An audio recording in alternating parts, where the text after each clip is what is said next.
Hello. Hello செல்வம். நான் செல்வம் தான் பேசுறேன். நீங்க யாரு? நான் தான்ப்பா திருச்சிக்காரம்மா பேசுறேன். அம்மா நீங்களா? எப்படி இருக்கீங்க? நான் நல்லா இருக்கேன்ப்பா. அர்ச்சனா எப்படி இருக்கா? நல்லா இருக்காளா? ஆ, அர்ச்சனா நல்லா இருக்கம்மா. போனை கொஞ்சம் அர்ச்சனா கிட்ட கொடுப்பா, நான் பேசணும். ஐயோ, நான் வீட்டில் இல்லைம்மா, நான் வெளில வேலையா இருக்கேனே. சரிப்பா, நான் ஒரு வேலையா சென்னைக்கு வந்தேன். வந்த உடனே உன் ஞாபகமும் அர்ச்சனா ஞாபகமும் வந்தது, அதான் ஃபோன் பண்ணேன். சென்னைக்கு வந்திருக்கீங்களா? ஆமாப்பா. அப்போ வீட்டுக்கு வாங்கம்மா. இல்லப்பா, வீட்டுக்கெல்லாம் வேண்டாம், அதெல்லாம் அவ்வளோ நல்லா இருக்காதுப்பா. என்னம்மா சொல்றீங்க? எங்களுக்கு நீங்க எவ்வளோ பெரிய உதவி செஞ்சிருக்கீங்க. என்னை பொறுத்த வரைக்கும் நீங்க சாமி மாதிரிம்மா. வீட்டுக்கு வாங்கம்மா. வீட்டுக்கு வந்தா என்னை பத்தி தெரிஞ்சவங்க யாராவது பார்த்தாங்கன்னா தப்பாயிடும்பா. அதுவும் இல்லாம என்ன மாதிரி பொம்பளைங்களுக்கு குடும்பம் உறவுன்னு வந்து உட்கார தகுதி இல்லப்பா. அர்ச்சனாவை பார்க்கணும்னு ஆசையா தான் இருக்கு, ஆனா முடியாது போல இருக்கே. அவகிட்ட 4 வார்த்தை ஃபோன்லயாவது பேசலாம்னு நினைச்சேன், அதுக்கும் வழி இல்லாம போச்சே. ஏன் இப்படிலாம் பேசுறீங்க? சரி, நான் ஒன்று பண்றேன். எனக்கு இப்போ வேலை முடிச்சிடும். நான் வீட்டுக்கு போயிட்டு உங்களுக்கு ஃபோன் பண்றேன். நீங்க அர்ச்சனா கிட்ட பேசுங்க. வீட்டுக்கு போறியா? அப்போ ஒன்று பண்ண, நான் தான் உங்க வீட்டுக்கு வர முடியாது, நீ அர்ச்சனாவை வெளியே கூட்டிட்டு வரலாம்ல. ஏதாவது ஹோட்டலுக்கு, சாரிப்பா பழக்க தோஷத்துல வாய் தவறி ஹோட்டல்னு சொல்லிட்டேன், கோயிலுக்கு கூட்டிட்டு வாயே, அங்க வந்து பேசலாம். சரிம்மா, நான் அப்படியே பண்றேன். நீங்க எந்த கோயிலில் இருக்கீங்கன்னு சொல்லுங்க. நான் அப்புறமா உங்களுக்கு ஃபோன் பண்ணி பேசிட்டு அதே கோயிலுக்கு அர்ச்சனா கூப்பிட்டு வந்துடுறேன். சரிப்பா.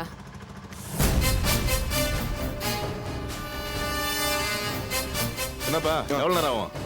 இதோ முடிச்சிடுறேன்.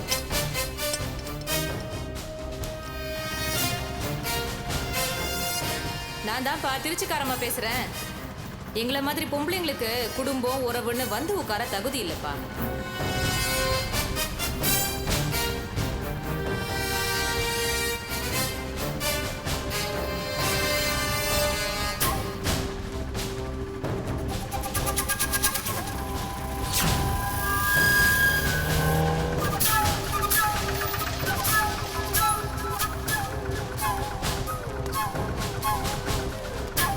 இந்தாப்பா. இந்தாங்க.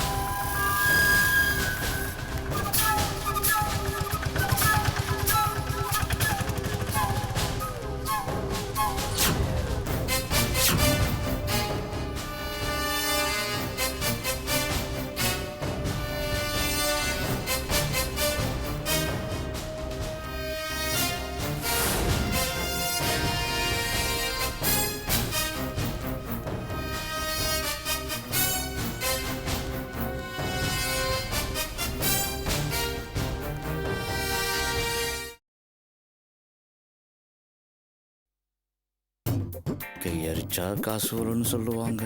அரிக்குது அரிக்குது, சொரிஞ்சு சொரிஞ்சு புண்ணாவது, காசு வர மாட்டேங்குது.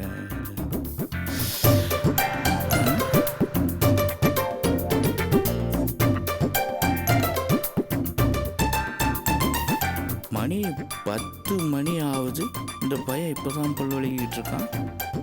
வேலைக்கு போலையா? வாசு வரேன்டா.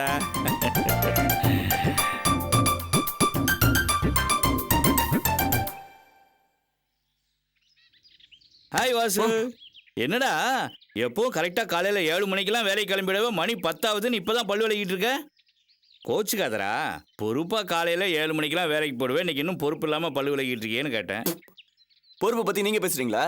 ஏய், பொறுப்பு இருக்கிறதுனால தான் நீ இன்னும் வேலைக்கு போகாத பற்றி அக்கறையாக கேட்குறேன். இப்போ என்ன மேட்ரு? ஏன் காலங்காத்தால காடமா உனச்சுன்னு கண்ணு மணி தெரியாம பேசிட்டு இருக்க? என்னடா பொறுப்பா பெத்த பிள்ளைகிட்ட 4 வார்த்தை பேசக்கூடாதா, கேட்கக்கூடாதா? இப்போ எதுக்காக இந்த பில்டப்? உனக்கு என்ன வேணும் இப்போ? கரெக்டாக பாயிண்ட்டுக்கு வந்துட்டேடா. நான் என்னத்தடா பெருசாக கேட்க போகிறேன். என்ன ஒரு 70 ரூபா கொடுத்தீங்கன்னா? இப்போ எதுக்கு 70 ரூபா? உன்னையெல்லாம் எவன்டா வேலைக்கு வச்சுக்கிட்டான்? உங்கள் அப்பன் பூங்காவனும் 70 ரூபா கேட்குறேன்னா எதுக்குடா கேட்பான்? என்ன போய் ஷேர் மார்க்கெட்டில் இன்வெஸ்ட் பண்ணி பெரிய கோடீஸ்வரன் ஆக போகிறேனா? ஓஹோ, கோட் உஷார் பண்ண ஆள் கிடைக்கலன்னு தேவையில்லாம எங்கிட்ட அடி போட்டுட்டு இருக்கியா? புத்திசாலி மோனே, கரெக்டாக புரிஞ்சுக்கிட்டடா. இந்த பார், இந்த பூங்காவனத்துக்கிட்ட இருக்கிற 7 அறிவில் பாதி அறிவு உன்ட்ட கரெக்டாக இருக்குடா. சரி சரி, வெறும் 70 ரூபாயோட என்ன அனுப்பிச்சிடாத. இந்த கூட வந்து இந்த சைட் டிஷ் டம்ளர்லாம் வாங்க வேண்டியிருக்கு. ஒரு 75 ரவுண்ட் அப் பண்ணிடு. 75 ரூபாயா? 75 ரூபா இல்ல, 75 பைசா கூட என்கிட்ட இல்ல. முதல்ல எடுத்து கால் பண்ணு. என்ன பெருசா குரல் விட்டு போற? அப்புறம் நான் சொல்ல வேண்டிய விஷயத்த சொல்ல வேண்டிய இடத்துல சொல்லிடுவேன். என்ன சொல்லுவ? என்ன சொல்ல? இல்ல என்ன சொல்ல போற? சொல்ல. என்ன சொல்ல? டேய் ரொம்ப எகறாதடா, தொட்டி வந்துருச்சு, கீழே விழுந்துருவேன். பின்ன சும்மா பிளாக்மெயில் பண்ணிக்கிட்டு இருக்க? ஆட மகனே, நான் ஒன்னும் பிளாக்மெயில் பண்ணடா. ஒரு உண்மை கதை சொல்லட்டுமா?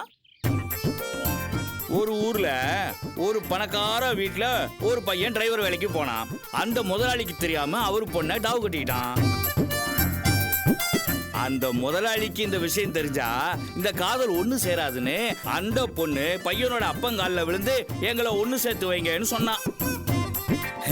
இந்த விஷயம் அந்த முதலாளி காதுக்கு போனா லவ் சக்சஸ் ஆகாது. இந்த விஷயம் அந்த முதலாளி காதுக்கு போகாம இருக்கணும்னா எனக்கு 75 ரூபா வேணும்.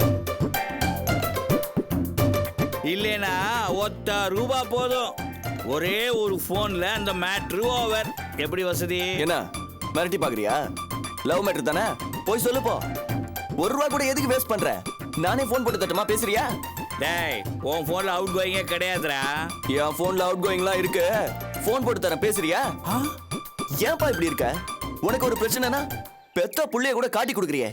டேய், பிரச்சனை எனக்கு இல்ல, என் கோட்டருக்கு ஒரு பிரச்சனைனா பெத்த புள்ள என்னடா பெத்த புள்ள கட்டின பொண்டாட்டிய காட்டி கொடுக்க தயங்க மாட்டாடா. சும்மா என் வயிற்றுல கலப்பாதப்பா. என்னடா மௌன இவ்வளோ டென்ஷனா இருக்கிற, என்ன ஆச்சு? உன் லவ் மேட்டர் ஏதாவது புட்டுக்குச்சா? அது இல்லப்பா, யாருக்கு மேட்டர் தெரியக்கூடாதுன்னு இருந்தோம், கடைசியில் அவங்களுக்கே தெரிஞ்சு போச்சு. அடப்பாவி, உன் லவ் மேட்டரை வச்சு சில பல ஆயிரங்களை கரெக்ட் பண்ணி பல கோட்டர்களை உள்ள தள்ளலான்னு பிளான் பண்ணிக்கிட்டு இருந்தா லவ் மேட்டர் தெரிஞ்சு போச்சுங்கிற. யாருக்குடா தெரிஞ்சு போச்சு? எங்க லவ் மேட்ரு ரேவதியோட அம்மாவுக்கு தெரிஞ்சு போச்சு. உடனே அவங்க வீட்டுக்காரருக்கு தெரிஞ்சிச்சுன்னா எங்க 2 பேரையும் வெட்டி போட்டுருவாருன்னு சொல்லி இனிமே வேலைக்கே வரணும்னு சொல்லிட்டாங்க. நானும் மறுபேச்சு பேசாம கிளம்பி வந்துட்டேன். ஏண்டா டேய், பொழைக்கிற பிள்ளையாடா நீ? பொழைக்கிற பிள்ளைக்கு ஏன்டா ரோசம் மானலாம்? ஏண்டா டேய், அது எவ்வளவு பெரிய இடம், ஒரே ஒரு பொண்ணு, அதை கல்யாணம் பண்ணிக்கிட்டு காரு பங்களான்னு வசதியா நீ வாழ்வேன்னு நான் கனவு கண்டுகிட்டு இருந்தா எல்லாத்தையும் கெடுத்துட்டு வந்து நிக்கிறடா நீ. சும்மா முறைக்காதடா, அது எவ்வளவு பெரிய வாய்ப்பு. இருந்து சாதிக்கிற விட்டுட்டு அவசரப்பட்டு வேலையை விட்டுட்டு வந்து நிக்கிறேடா. வேலைக்கு கிளம்புடா. இத பாரு, இப்ப இந்த விஷயம் அந்த முதலாளி அம்மாவுக்கு தானே தெரியும், அப்பாவுக்கு தெரியாது இல்ல. பேசாம வேலைக்கு கிளம்பு. இல்லப்பா, நான் இனி அந்த வேலைக்கு போல. ஆட அறிவு கட்டவனே, இந்த மாதிரி இடத்துல வேலை செய்யறதுனா நாமளே 3000 ரூபாய் சம்பளமா குடிச்சிட்டு வேலை செய்யலாம். இந்த பாருடா, ஏன்னா அதுக்கப்புறம் வட்டி அசலுமா திரும்பி வசூல் பண்ணிக்கலாம்ல. வேலையை கெடுத்துக்காம கிளம்பு. நான் ஒன்னும் வேலையை கெடுத்துக்கல. நான் வேலைக்கு போலனாலும் வேலை என்ன தேடி வரும். என்னடா சொல்ற? வேலை உன்னை தேடி வருமா? நான் சொல்றேன்ல, வேலை என்ன தேடி வரும். பாரு.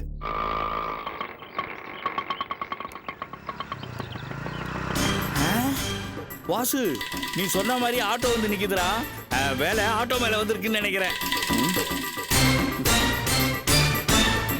டேய், யாரா அது? அவர் தான் என் முதலாளி, ரேவதியோட அப்பா. ஐயோ, சின்ன சம்பந்தி முதலாளி சார். சார் வாங்க சார், வாங்க வாங்க. நீங்க யாரு? நான் தான் வாசுவோட அப்பா, mister Poongavanam. Nice to meet you. ஏய் வாசு, இங்க பாருடா, யார் வந்திருக்கான்னு பாரு. உங்க முதலாளி வந்திருக்காரு. வணக்கம் சார். டேய் அறிவு கட்டவனே, என்னடா அது? முதலாளி வந்திருக்கிறாரு, வாசலே நிக்க வச்சு பேசிட்டு இருக்கிற. உள்ள வாங்கன்னு கூப்பிடுறா. வாங்க சார் உள்ள. கூப்பிட்டா. வாங்க சார், வாங்க சார், வாங்க வாங்க வாங்க, பார்த்து வாங்க வாங்க வாங்க, உட்காருங்க.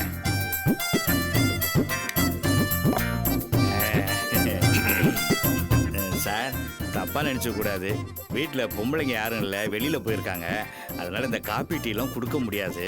பரவாயில்ல, வீட்டுக்கு கெஸ்ட் வந்தாங்களா, பார்த்தாங்களா, பேசினாங்களா, போனாங்களான்னு இருக்கணும். சும்மா காப்பி டீ எல்லாம் கொடுத்து அவங்க உடம்ப கெடுத்துட கூடாது. ஏன்பா வாசு, நீ ஏன் வேலைக்கு வரல? இல்ல சார், இனிமே நான் வேலைக்கு வரல. உன் ப்ராப்ளம் என்னப்பா? இல்ல சார், நான் வேலைக்கு வரல. என்னடா இது? வீட்டுக்கு ஒரு பெரிய மனுஷன் வந்து ஏன் வேலைக்கு வரலன்னு கேட்குறாரு. காரணத்தை சொல்லாம மொட்டையா வரலன்னு சொல்லிட்டு இருக்கிறேன். ஏன் போக மாட்டேங்கிறேன்னு காரணத்தை சொல்லுடா. இல்ல சார், அது நான் கவர்மெண்ட் வேலைக்கு ட்ரை பண்ணலான்னு இருக்கேன் சார். நம்ம வீட்டுல என்ன குறைய கண்டேன்னு கவர்மெண்ட் வேலைக்கு போறேங்கிற? நான் என்ன ஒரு டிரைவர் மாதிரியா வச்சிருக்கேன்? நீ அந்த வண்டிக்கு டிரைவர் இல்ல வாசு, ஓனர். பல லட்சம் ரூபாய் மதிப்புள்ள காரை நான் ஓட்டவா, நீ ஓட்டத்தான் வச்சிருக்கேன். அதை புரிஞ்சுக்காம பேசிட்டு இருக்கியே வாசு.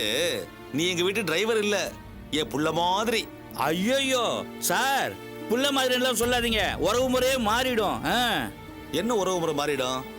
நான் அவனை புள்ள மாதிரி தானே வச்சிருக்கேன். நீங்க விடணும் அவனே கேட்டு பாருங்களேன். ஒரு பாசமுள்ள உறவுக்காரனா அவகிட்ட பழகிட்டு இருக்கேன். இது கரெக்ட். இப்படி உறவுன்னு சொல்லுங்க, ஆனா புள்ளகள் எல்லாம் சொல்லாதீங்க. ஓ, ஒரு அப்பாவா அந்த வார்த்தையை கேட்கறதுக்கு உங்களுக்கு கஷ்டமா இருக்கு போல இருக்கு. சரி வாசு, வா வேலைக்கு போலாம். அது வந்து சார் பையன் கொஞ்சம் சம்பளம் கம்மியாக இருக்குன்னு ஃபீல் பண்ணுறான் போல இருக்கு. என்னது சம்பளம் கம்மியா இருக்குன்னு ஃபீல் பண்ணானா? நான் தான் கை நிறைய அள்ளி கொடுத்துட்டு இருக்கேன்ல. ஏப்பா இப்பதான் நான் உனக்கு 3000 ரூபாய் கொடுக்குறேன்ல. இருக்கிற விலைவாசியில 3000 ரூபாய் எந்த மூலைக்கு சார்? நியாயம்தான். நானே உனக்கு சம்பளத்தை ஏற்றி கொடுக்கலாம்னு தான் இருந்தேன். விலைவாசிலாம் ஏறி போச்சு, எனக்கு புரியுது. சரி, இன்னில இருந்து உனக்கு சம்பளத்தை ஏற்றி கொடுத்துட்றேன். அடாடாடா, தொழிலாளர்களோட உணர்வை புரிஞ்சுக்கிட்ட ஒரே முதலாளி நீங்க தான் சார். கோரிக்கையை வச்ச உடனே இன்கிரிமெண்ட்டை ஏற்றி தரேன்னு சொல்லிட்டீங்க பாருங்க. டேய், இவர் உனக்கு முதலாளி மட்டும் இல்லடா, மகா வள்ளல். இந்த மாதிரி முதலாளிகிட்ட வேலை செய்யறதுக்கே கொடுத்து வச்சிருக்கணும்டா. ஆமா, இன்கிரிமெண்ட்டை எவ்வளோ ஏற்றிருக்கிறீங்க? அத வெளியில சொன்னா என்ன நானே பெருமையை பேசிக்கிட்ட மாதிரி இருக்கும். நான் வலது கை கொடுக்கறத இடது கைக்கு தெரியக்கூடாதுன்னு நினைக்கிறேன். ஐயோ பாத்தியாடா. ஆஹா, எவ்வளவு பெரிய மனசு சார் உங்களுக்கு. இருந்தாலும் எனக்காக அந்த அமௌண்ட் என்னன்னு கொஞ்சம் சொல்லுங்க சார். இவ்வளவு வற்புறுத்தி கேட்கறதுனால உங்க அன்புக்கு கட்டுப்பட்டு சொல்றேன். இன்னையில இருந்து வாசுக்கு 3000ல இருந்து 3050 ஏத்தி கொடுத்துறேன்.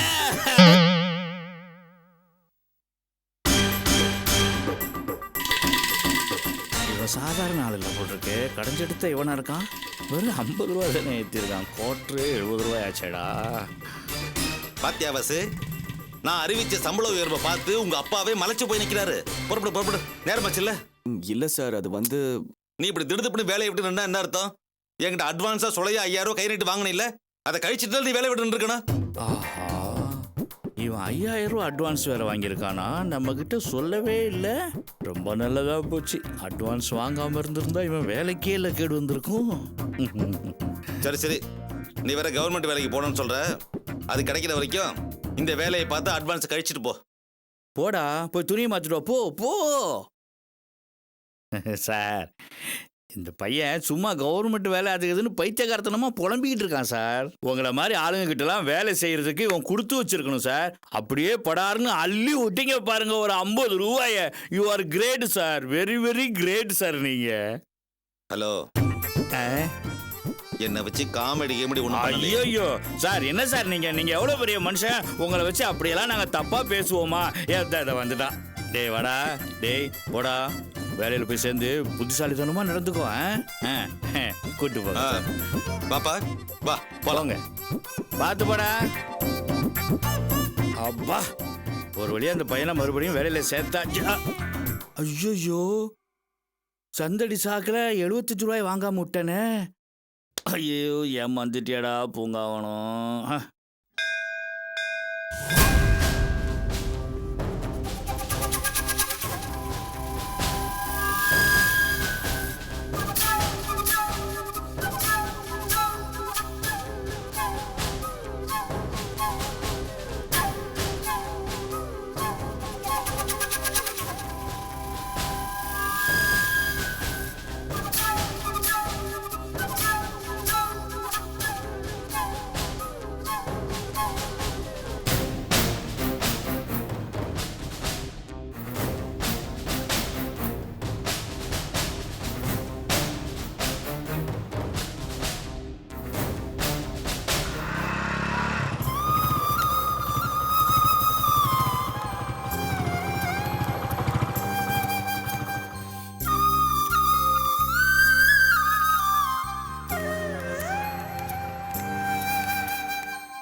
அர்ச்சனா, உள்ள வா. அவங்க நம்மளுக்காக காத்துட்டு இருப்பாங்க. வா உள்ள போலாம்.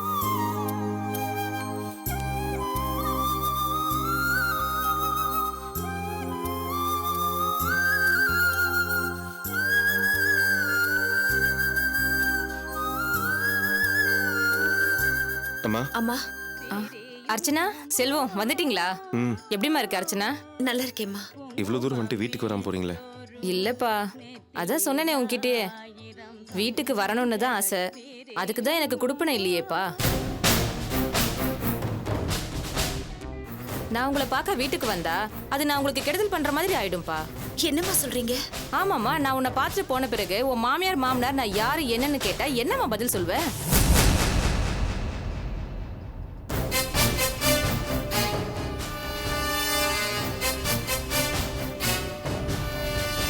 கடவுள் புண்ணியத்துல நீ என்கிட்ட வந்து சேர்ந்த. நான் உன்னை பத்திரமா பாதுகாத்து உன் புருஷன் கூட அனுப்பி வச்சேன். நான் யாரு, என்ன தொழில் பண்றேன்னு மத்தவங்களுக்கு தெரிஞ்சா என் கூட ஒரு நாள் இருந்த உன்னை யாராவது மதிப்பாங்களா? இல்ல உன் குடும்பத்துல உள்ளவங்க தான் உன்னை ஏத்துப்பாங்களா? அதுக்காக வீட்டுக்கு வராமையா இருப்பீங்க? எங்களுக்கு தான் உங்க நல்ல மனசு தெரியுமே. இந்த உலகத்துல எத்தனையோ பேர் மனசை வித்து பொழைச்சிட்டு இருக்காங்க. ஆனா அதெல்லாம் யாருக்கும் தப்பா படல. ஏதோ ஒரு சூழ்நிலைக்காக நாங்க இப்படி பொழைக்கிறது தான் மத்தவங்களுக்கு தப்பா படுது.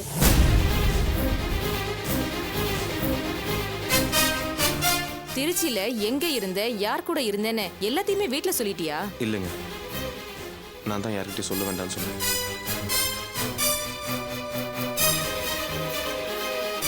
நல்ல காரியம் பண்ண செல்வம். ஏன்னா அர்ச்சனா திருச்சியில எங்க கூட தான் தங்கிதான் தெரிஞ்சா உங்க குடும்ப வாழ்க்கையே நாசமா இருக்கும். அசோகவனத்துல இருந்து வந்த சீதையே சந்தேகப்பட்ட உலகம் இது. அர்ச்சனாவை சந்தேகப்பட மாட்டாங்களா?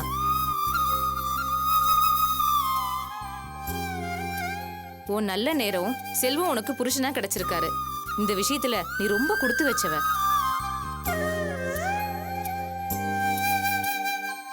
இப்ப உங்களுக்குள்ள எந்த பிரச்சனையும் இல்லையே, சந்தோஷமா தானே இருக்கீங்க? சந்தோஷமா தான் இருக்கும். மறுபடியும் ஏதாவது பிரச்சனை நான் வீட்டை விட்டு வந்துடாதம்மா. கூடிய சீக்கிரம் உங்க குடும்பத்துக்கு ஒரு வாரிசை பெத்து கொடுமா.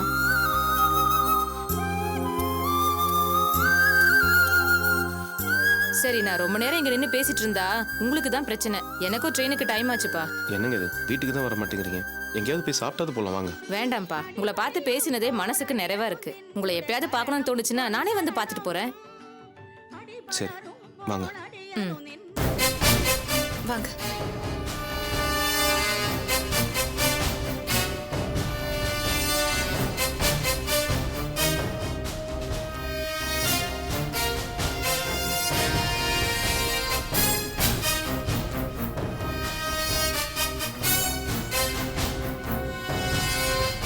அர்ச்சனா, உன் வாழ்க்கை எப்படி நாசமாக்குறது, உன்னை எப்படி வாழ வெட்டியாக்குறதுன்னு யோசனை பண்ணிட்டு இருந்த.